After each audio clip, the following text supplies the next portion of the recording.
So, trust and the lack of it is pervasive in our lives. It's been significant in governance recently, and it also penetrates much of our personal lives, particularly when we talk about data. And it's not new. Over 20 years ago, a 20th century icon of peace said the following: lack of transparency results in distrust and a deep sense of insecurity. Who'd have thought the Dalai Lama would have such an insight on the advertising supply chain? So it gives me great pleasure to bring up to the stage my perfectly formed panel. If you'd like to come and join us now and introduce yourselves. The panel represents three. Yes, take those. That looks great. The panel represents three significant parts of the advertising supply chain: publisher, ad tech, and agency. So if you'd like to go ahead and introduce yourselves, and we'll kick off. Hi, I'm Stevan. Some people actually in the industry know me as Stevan Grupem, just because my last name is a bit complicated to pronounce. But Stevan Angelovic, I work for Grupem as brand safety manager. Part of my job is to take care of the risk, policy, and governance across contextual brand safety, viewability, fraud, privacy, and user experience. So all those areas in which transparency and trust are actually crucial for us and users. Hello, Stefan Hannuser, ProSiebenSat.1, a German media group covering entertainment, ad tech, and also e-commerce. But today I'm supposed just to represent the publisher perspective. And Thomas Adjumeau, I'm a Senior Associate General Counsel at Zender, formerly known as AppNexus.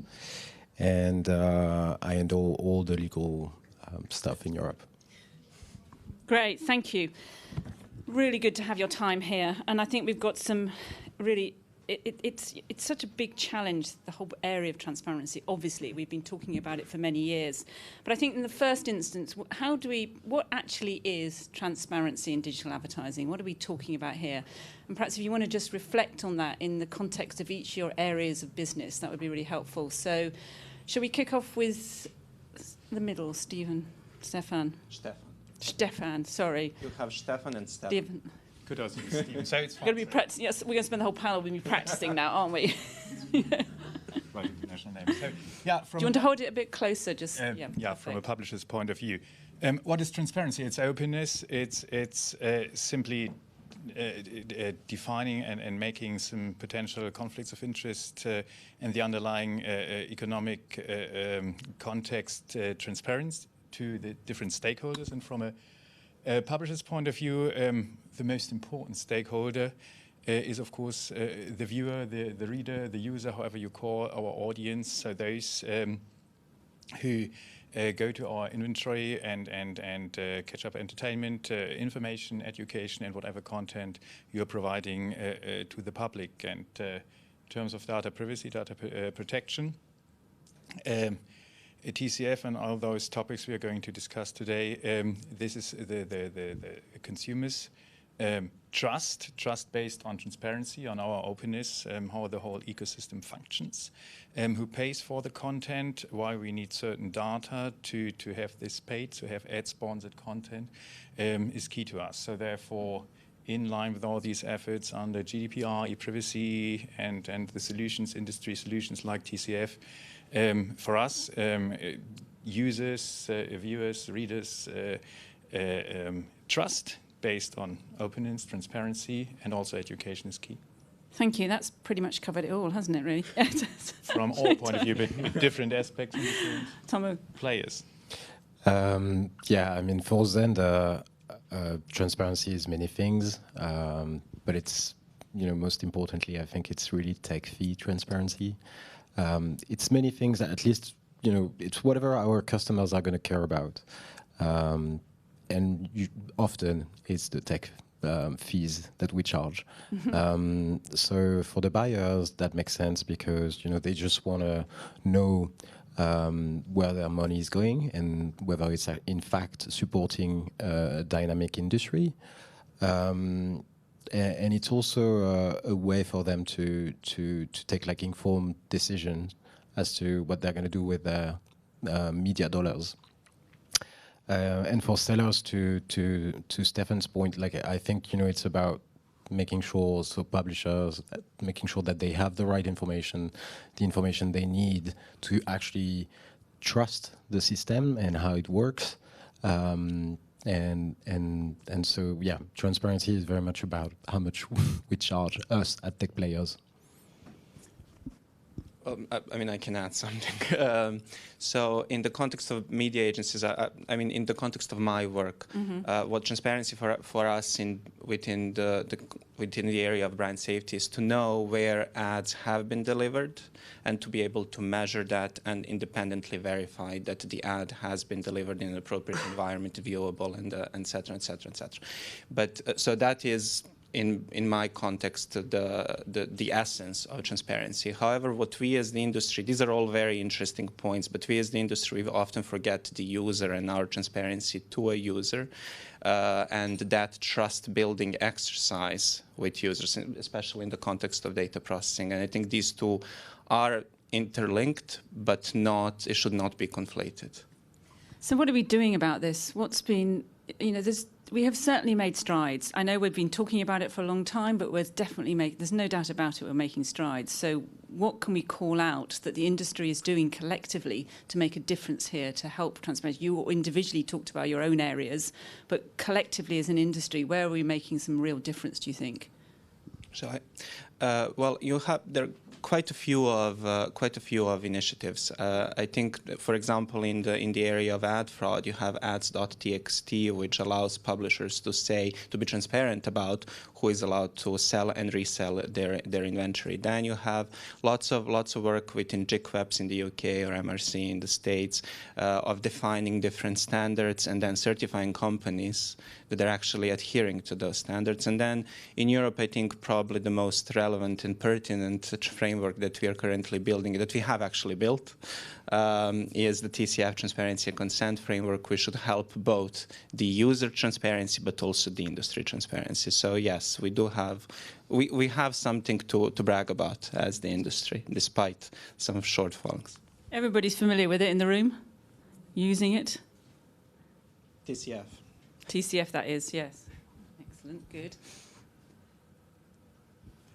Yes, TCF is definitely a solution, but I think our efforts go far beyond this. So it's a complex industry, it's a complex ecosystem, and I think what's important, and whenever you start discussing this with whoever, so with the lawmakers in Brussels, or in our case in Berlin, or with NGOs, or even with the users. So if they approach you individually, since of course you have a social life, and from time to time you are asked exactly what you do and what your company does and what you're doing at your company. So it's an educational thing or educated effort and an educated task, challenge, to simply explain the economic interdependencies between content, good content, quality content, in terms of entertainment, information, and education, and the who pays for it, how this is all paid, how the interaction is between different edtech players who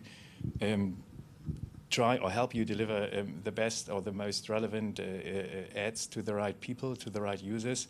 So explaining it, and also the economic and also the technical aspects, and sometimes you're really surprised that those dealing with these topics day to day, also in Brussels, for instance, they even don't know the technical background. So what's a cookie? Sometimes you're even asked a break also after 1 hour's discussion about ePrivacy and so on. So could you just briefly explain what a cookie is, how does it work, and so on. So what we do now is start with education, and based on education then follows openness and transparency. So without education and understanding, there is no transparency. Okay, so some good industry initiatives you both mentioned, but you're also talking about the whole education piece and the continual communication out to the bodies who are regulating the environment. Thomas, do you want to add anything to this? There's many initiatives across Europe, and by the way, I think there is perhaps a need for a more coordinated approach. But I'm, being French, I'm actually going to talk about a French initiative.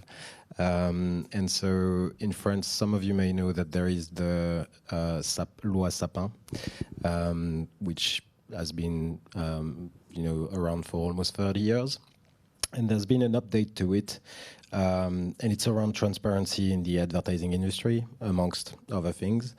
And it got an update in 2017, specifically to address the transparency issues in the ad tech industry. So, it forced the industry, similar to what happened with the GDPR, where everybody had to work together since we are so interconnected. The industry, came together, started thinking about how we could solve, or like at least address some of the requirements contained in the new updated law. And we as an industry came up with Trust ID, which I think, again, I'm probably not going to go into details as to what it means, but it's basically a way to track so advertisers are going to be able to track how much money they spend on specific publishers' sites, which is going to allow them to eventually talk to each other and see what's taken in the middle. So it's a French initiative at this point, but they're thinking about updating the OpenRTB protocol. So that's, with Tech Lab in the US at the moment. Of course, it's not a priority because it only applies in France. But if the UK were willing to actually start, leveraging that solution, that could be interesting. So you've all touched on regulation in the context of GDPR, for example. So has regulation, regulation stepped in because regulation does when the industry itself doesn't sort its issues out? So is regulation helping? How is it helping? Has it helped? It's drawn attention to things, but is it helping, or is it a distraction?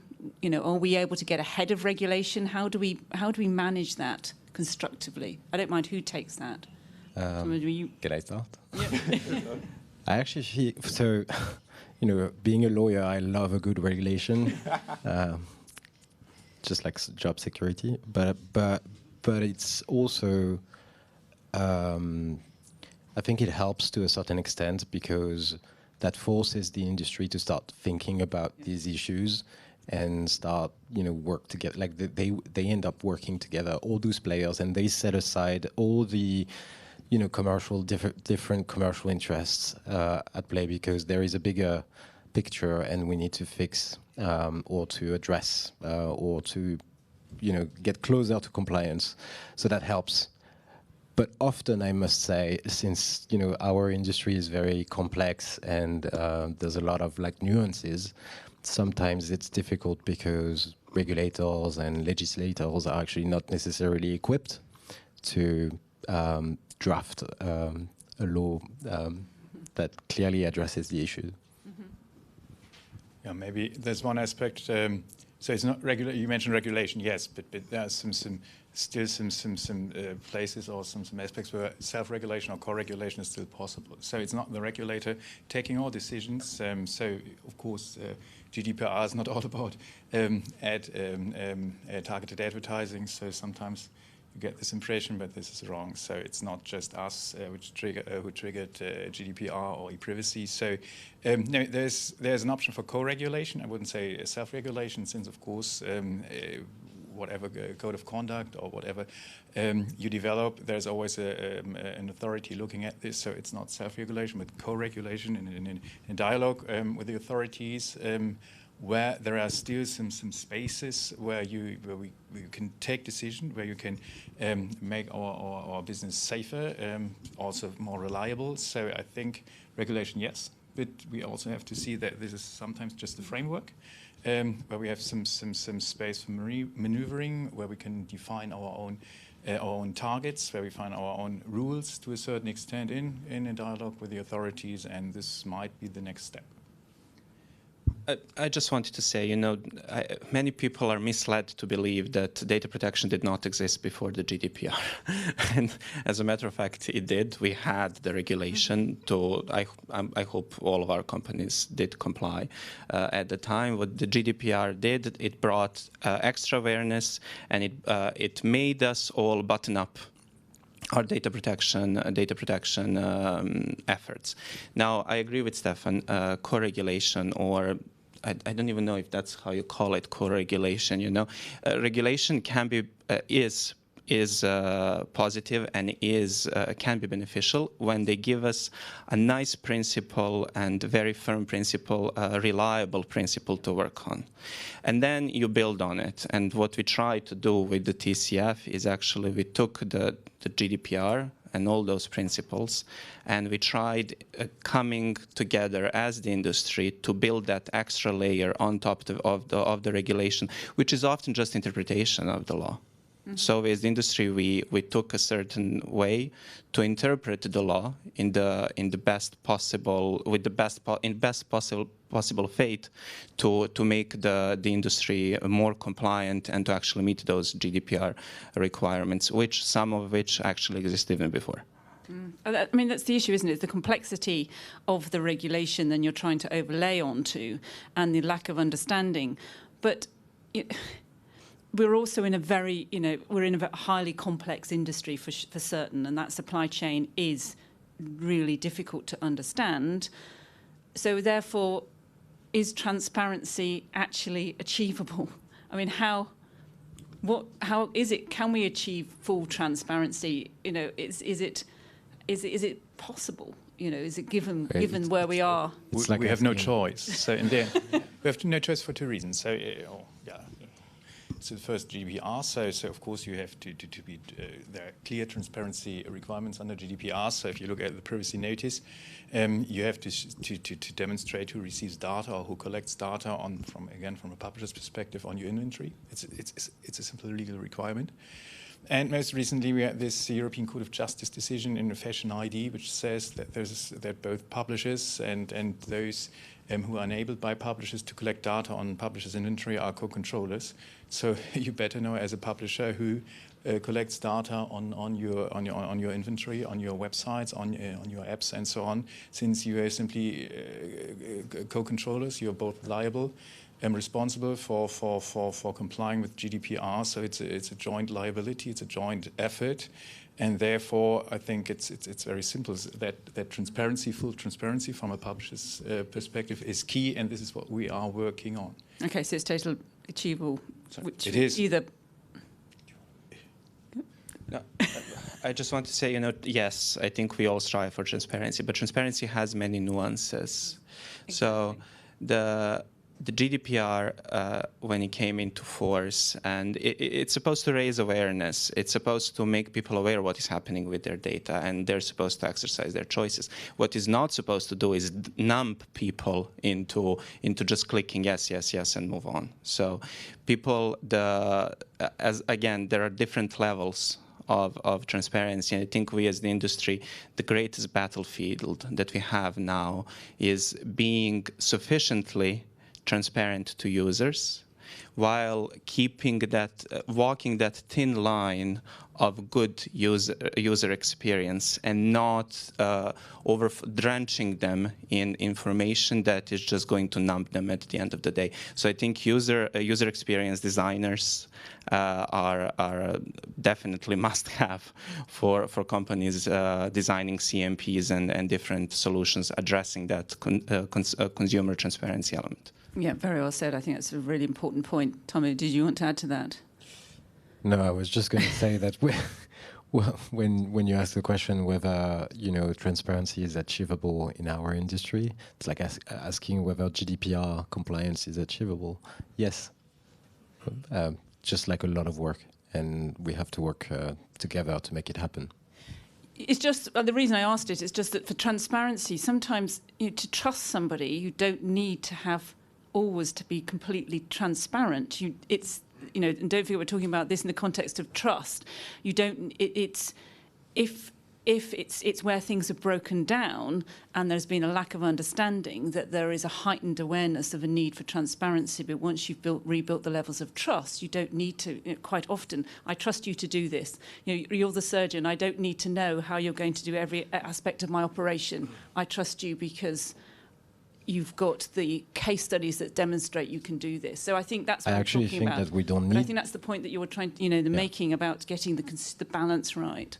We wouldn't need transparency if there wasn't a trust issue. Transparency is just a means to rebuild that trust that's gone, if it ever existed. But there's plenty of industries where transparency is not necessarily required. No one really cares. I don't know, like my bank, for example. I don't really care what they do with. I mean, I personally. I care. Well, I know, so long as it's still in the bank account, you know. But yeah, I think, you know, our industry has to be more transparent because there is no trust, and there's been, you know, bad players, bad things happening. Yeah. We need to. No, I agree. So we touched on the TCF, which has been, you know, tremendous initiative to try and talked about the opportunity to bring the industry together, and the TCF and what the work it was doing in the context of GDPR. So GDPR hasn't necessarily changed, but we've already gone into TCF v 2.0. So why have we moved into this next version of the TCF? Shall I? Yes. Well, when did we launch the TCF V1? I think it was April 2018. It seems ages ago for me, because since then we have undertaken, I think, a massive effort, consulting different stakeholders. Actually, primarily publishers. I believe publishers were the driving force behind a lot of TCF V2 changes.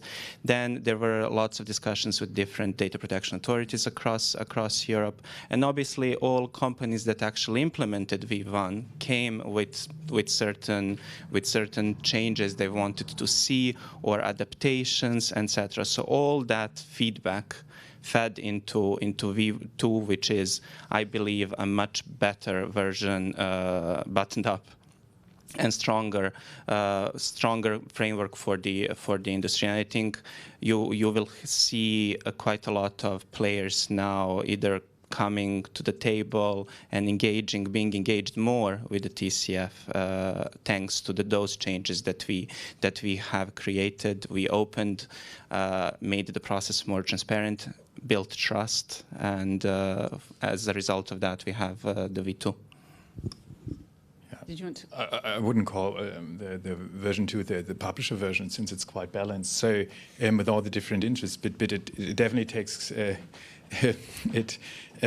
takes account of publishers' legal requirement to manage the whole supply chain, since of course publishers are the face to the users. Publishers are, from a GDPR, ePrivacy, whatnot perspective, responsible, first point of contact for authorities, and therefore it's important that publishers can control who tracks, who collects data on their websites, under which legal basis, and for what purposes, so that publishers are empowered again to be the gatekeeper for data collection on their inventory. This is what we achieved with version 2.0, and this is, of course, why we are supporting it. Nothing more to add, except that we met to get there. We actually met with, I think, more than 10 data protection authorities. We also had a period of public comment, like for players in local markets to actually provide their feedback. So hopefully, the entire ecosystem actually ended up contributing to this version 2. Yeah, and I think that's the important point, isn't it, for TCF 2.0, is that it was developed not because we had to, but because we were trying to move ahead and stay ahead of the regulation and be proactive as an industry to move things forward, to ensure that we had a better product that was going to work from a broader and broader cross-section of the ecosystem. So I think that's a really important area. So I know we've been running a little late, so I'm just going to try and wrap up now with one final question, which is around what do we want. We've talked a little bit about the TCF. We want the industry to get behind the TCF. I think that goes without saying. But are there any other initiatives you think or things that you think the industry should be doing collectively? You've talked a lot about the sort of co-location, about collectively getting behind to work together to try and rebuild this trust piece that we have lost or eroded. I already mentioned Trust ID, but I'm going to say it again. Trust ID, I think, would be a powerful tool. So get behind the French, if you can. But I think in general, there's a need for, I don't know if it's,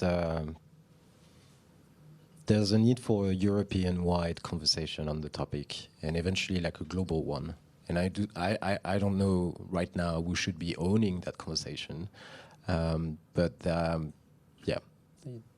we as Zender at least will always support any initiative, but there isn't like we need to have like everybody around the table and like really bring the issues and make sure we address them using the existing protocols.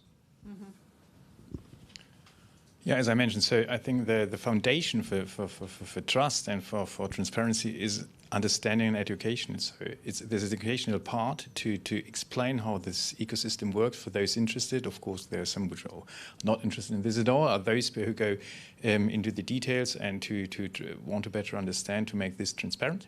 To educate about how things work, also those decision takers on whatever level, and also maybe a bit of data ethics, so a general understanding what the user has to contribute in terms of his or her data, what we have to offer for which safeguards we have to offer, so that we have some sort of contract. So if this is ad sponsored, then everybody has to make some contribution. The user buy his or her data, we with safeguards and clear rules of how data are being processed. Also the enforcement and so, which is part of the TCF. The TCF is not a technical standard, it's a compliance standard. It will have enforcement and compliance measures. So to have this contract, users, industry and so on, you give data, we use these data for certain purposes in a transparent manner with safeguards, with TCF as a governance and compliance framework around it, and make this understandable. So the important point from your perspective, though, I think the one that you brought at the beginning is the education piece, is everybody getting behind, if they have an opportunity to educate and talk about it, the industry as a whole, getting behind that is crucial. For me, two things. One is full acceptance of third-party verification. So third-party verification is absolute bedrock, cornerstone of transparency, of media delivery, and we don't have it fully adopted across all media channels for different reasons. So I think that's something that we as industry should be working more towards. And the second initiative that I believe is, we at GroupM actually believe is very important, is Global Alliance for Responsible Media, which was launched this year in June and brings some of the largest world's advertisers, agencies, tech providers to work together on more sustainable and better media, not only in terms of brand safety, but also to users themselves. Thank you. I think that's been a very valuable insight. It's an incredibly broad topic, and to hone in on some of the key elements to this has been. It's been really interesting to hear your voices from those different areas of the ecosystem. So I think it's been very valuable. Thank you. Thank you to my panel.